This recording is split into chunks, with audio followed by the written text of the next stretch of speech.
So now we are very proud to introduce Dr. Tracy Freeman, who is BB&R's own Chief Medical Advisor. And she has successfully merged the worlds of conventional and holistic medicine. Her work reflects the philosophy that we have innate constitution that allows healing with the right tools. Dr. Freeman further feels that her body does everything for a reason, and that her job is to uncover the process that has led to pathological states. By gently assisting her patients in finding homeostasis, the inherent physiology is allowed to flourish again. Dr. Freeman joins us today to help us manage the stress we all have in our daily lives. Please welcome our dear, dear friend, Dr. Tracy Freeman.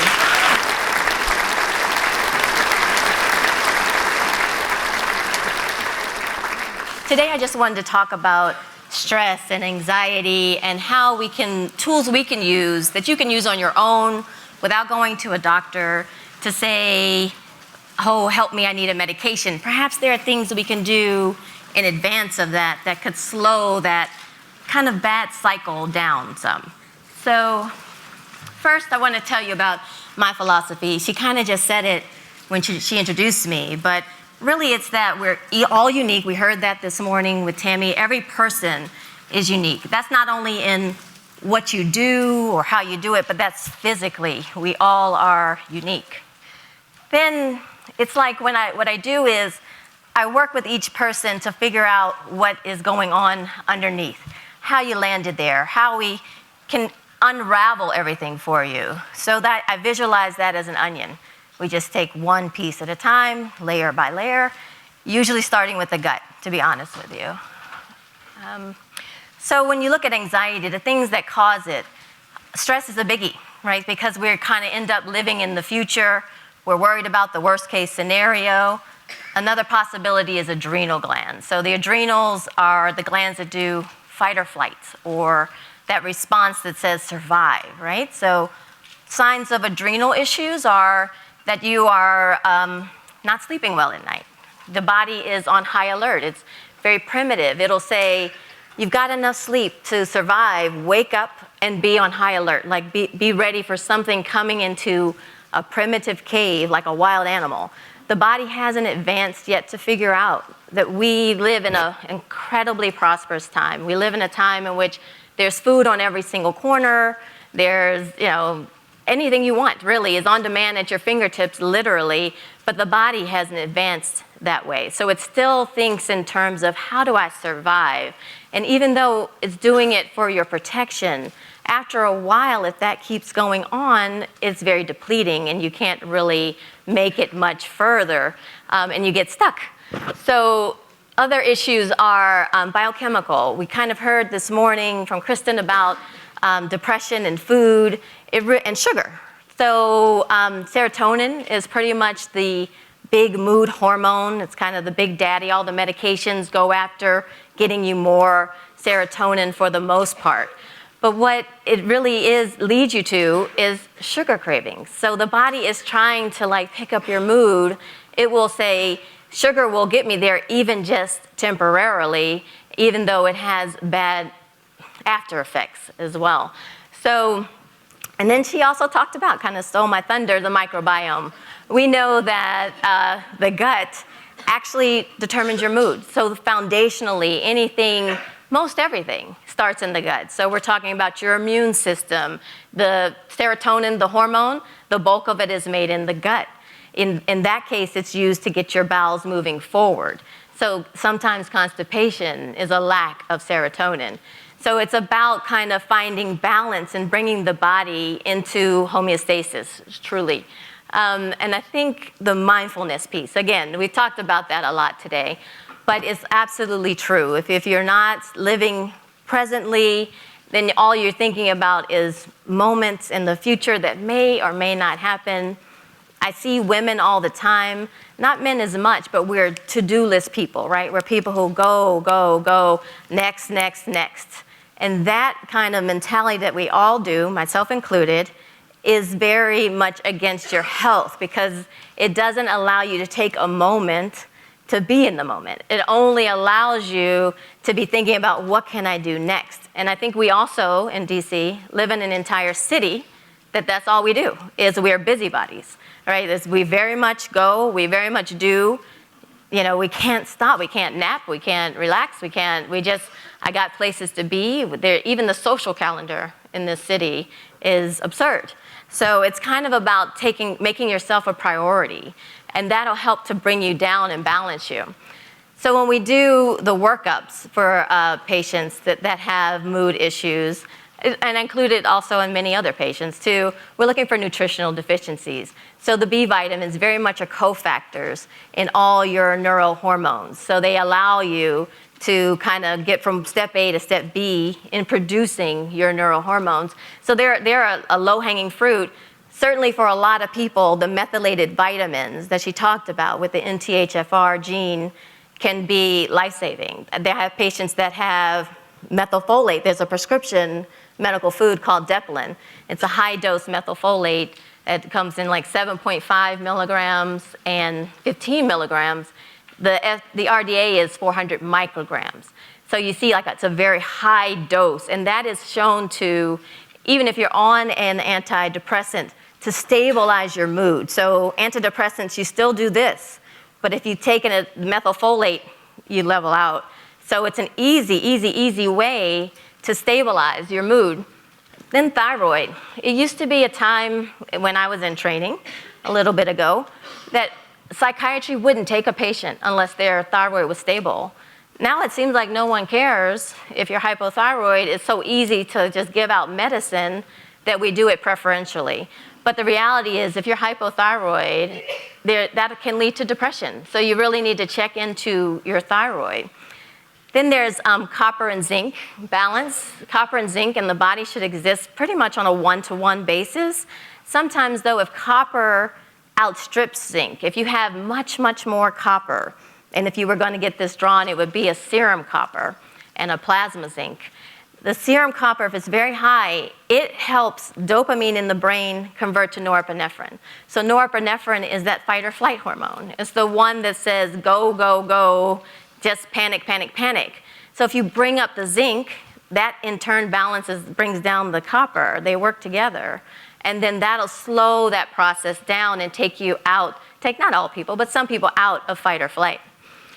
Then the gastrointestinal testing, that's true. A stool test is warranted in any person who has any kind of mood issue. I have plenty of patients that hate me for a day because I make them collect their own poop, right? And so I'm like, you just have to get over it and you'll like me the next time I see you. And then genetic testing, MTHFR is huge, and it's already been mentioned today. There are other genes that play in that whole methylation cycle, but I believe someone else is talking about that today as well. A controversial thing is something called Pyro Urea. It was discovered by doctors in the 50s, and what they discovered was that people with all kinds of psychiatric issues would pee out something that they called at the time a MALF factor. And they didn't know what it was, but they knew that if they gave certain nutritional things, it disappeared from the urine. At the time, they used a lot of niacin, but now we know zinc and B6 are better for getting that to balance out. So it's also kind of a genetic issue.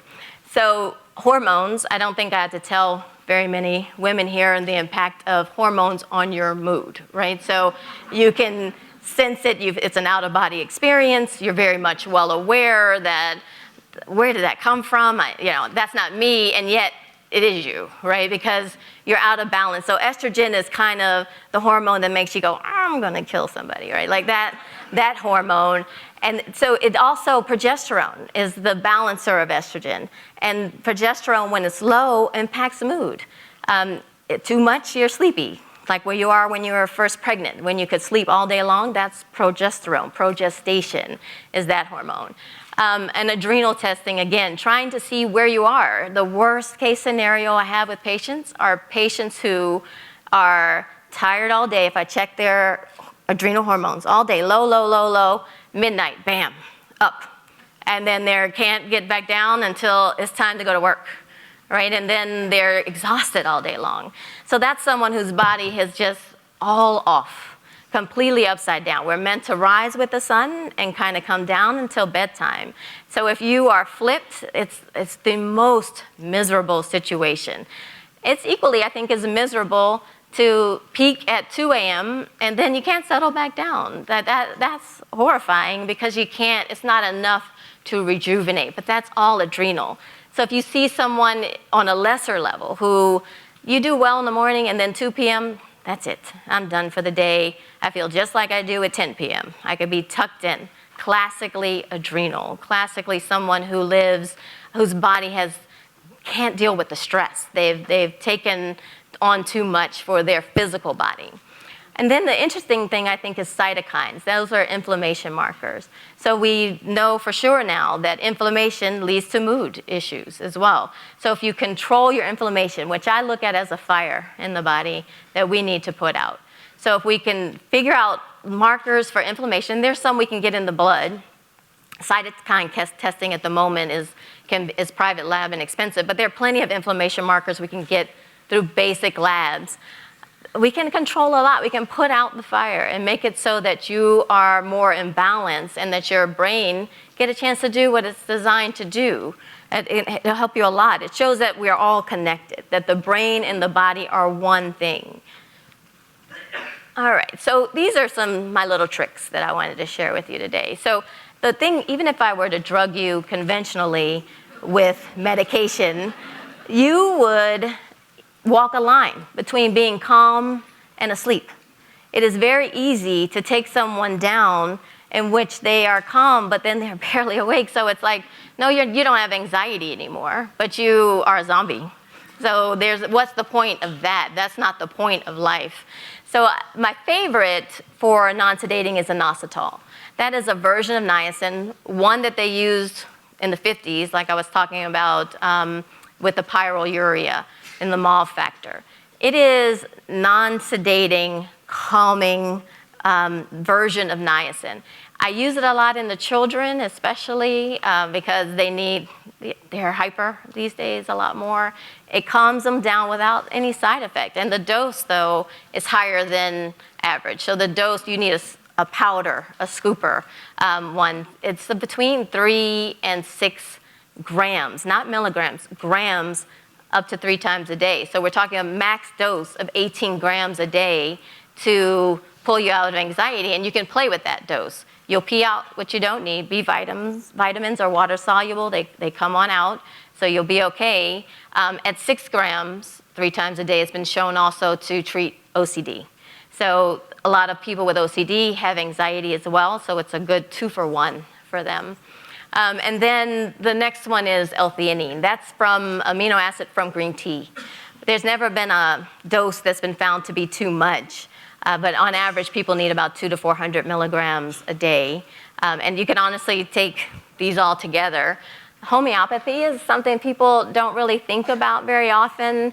A true homeopath would want to do a complete history on you and find out exactly your constitutional remedy and things like that. But for life-saving moments, there are plenty of those little blue pellets. The FDA says they're of no value, which is great because there's no regulation. So they're like little sugar pills is effectively what they are. And you put them under your tongue, like 5 of them, 3 times a day. Some things that help are Ignacia is one, Gelsenium is another, aconite is another. There are definitely different homeopathic remedies that work. The issue with homeopathy and why people run the opposite direction is because when you push homeopathy and it's working, there are times in which you don't need it anymore. So then you have an exacerbation. And that's the time you just take it less frequently. And eventually you'll skip a day, take it once a day. Then maybe you'll have a little anxiety. You'll skip 2-3 days, take it again. Eventually you don't need it anymore. So it's a complete opposite paradigm from the Western model. It's less is more. And that is the philosophy of homeopathy. And then lavender has been shown to calm you down. The thing you might want to be careful of is that there's a fake lavender out there. So a lot of the commercial shampoos, even baby washes, are made from a cousin of lavender which have been shown to create endocrine issues in boys. So you don't want to have that around, so I would be careful with the baby products with lavender in it if you don't know what's actually in there. But if you get a true lavender, you can put it in your pillow, you can wear it, on your neck, it smells good, it's very helpful for sure. And we already talked about vitamin D3. Having your levels up is important. Average dose from a functional medicine, I will say that, as opposed to conventional medicine, is going to be 35 times your weight in pounds. So it's not 1,000. To me, that's pediatric. It's 5,000 usually. And you can find that in like a little small gel cap. And it's D3, like was mentioned this morning, not D2. So by and large, it's in the oil. And the beauty of D3, if you're someone who doesn't want to take it every single day, because it's fat soluble, you can take a week's worth in one fell swoop. And you won't pee it out. The body will hold on to it. It's stored as needed because it's really a hormone. It's not a vitamin at all. That's a misnomer. Now, sometimes we need to be sedated, like before bed. Sometimes you need to take it down a notch. So GABA is one thing that is very calming. It works very well. Unfortunately, it works well because we have what's called leaky gut and leaky brain. So actually, it's a very big molecule and shouldn't get to the brain. But in most people, it does. And most people feel very calm with that. But we know that if your gut's leaky, the blood-brain barrier is leaky as well. And so that molecule gets right in there. And people feel much better. So for most people in this room, I would bet it would work. You can take up to 5,000 milligrams divided 3 times in a day. And it's very, very calming. It works really well. Valerian is a very smelly herb that works brilliantly in calming you down. You can take it with St. John's wort for mood stabilizing, but St. John's wort doesn't play well with other medications. So you have to be careful. That's why I don't have it on there, because I don't want to guide anyone down a path that's going to get them in trouble. 5-HTP is phenomenal. Similarly to that is the tryptophan. So before we had Prozac, tryptophan was the supplement for depression. Until I don't know, all those who are old enough to remember when it got taken off the market because it was contaminated, I think in the 90s at some point. And then Prozac sales went up because that was our first antidepressant. And didn't come back until, I think, 2012 or something like that. But before that, we had no issues with depression when we had tryptophan. And 5-HTP works similarly, but it's from a fruit. It's very helpful. The dose on that is usually about 100 milligrams 3 times a day. You can't take more at once for bedtime. The trick with 5-HTP is when you're depressed and you need it, it doesn't make you sleepy. The less you need it, the more sleepy you get. So you kind of have to pay attention to, I'm feeling tired, I need to back my dose up. But when you're in like the thick of it, you need 5-HTP, a stronger dose. The caution with that is you can't take it with antidepressants, no more than 50 milligrams with antidepressants, because it'll throw your body into too much serotonin. You would have overshot with that. And then magnesium is an easy one. There's some really good tasting ones. I recommend taking it at bedtime. It's very calming. Population data says we're all depleted. Our soil doesn't give it to us like it used to anymore. We need it, but we don't get it. It's easy. I think Natural Calm is a wonderful. You like sweet? Tastes very sweet. There's no sugar in it. It's like a little treat. It's very child-friendly. So you can totally take it and feel relaxed and not, worry about having problems. The only issue is if you take too much, you'll have diarrhea. So just, monitor that. Everybody's dose, every person's dose is different and individual. So just play with that. My favorite is adaptogenic herbs. They kind of meet you where you are. So if you need to relax, they'll do that for you. If you need more of a oomph, they'll do that for you. But they work with the adrenal gland to kind of bring balance to the adrenal gland, which is what all of us, I think, in this city. I've probably tested thousands of adrenal hormones in my career, and I've had 5 normal patients out of thousands. So, there are variations of degrees of adrenal issues, but no one's had optimal 5 people. That's about it. So these are kind of nice little techniques to help people to do take care of themselves. Certainly exercise was mentioned today, and breathing, because oxygen is phenomenal. But counseling, we shouldn't forget that, talking it out, getting off your chest. I think that EFT, or emotional freedom technique, is amazing. The downside of it is you look pretty dumb.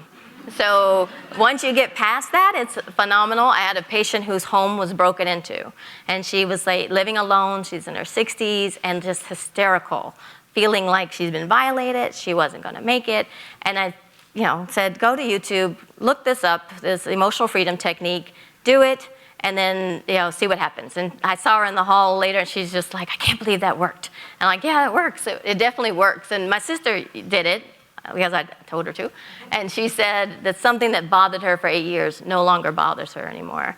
So it's phenomenal. It's just that looking like this, and saying words feels real dumb, right? It feels really, really silly.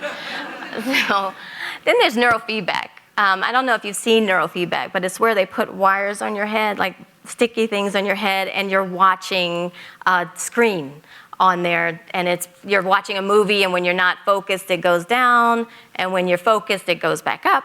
And so it teaches the brain to go into great states, right? The alpha waves or peak waves. So there's a two-way street, brain to gut, gut to brain. So this is working top to bottom. It works brilliantly. I've used it. It's phenomenal for ADHD, phenomenal for depression. You just have to find someone who's very skilled in it to get it done right. Everything needs the right person to do it, and that's one of them. But it is phenomenal. So of course, marijuana is the new kid on the block, right? So DC and Maryland are very much, we have it, medical marijuana here. DC has all marijuana. It is, the indica strain will take you right down. And it's not necessarily, what they're doing now isn't a high.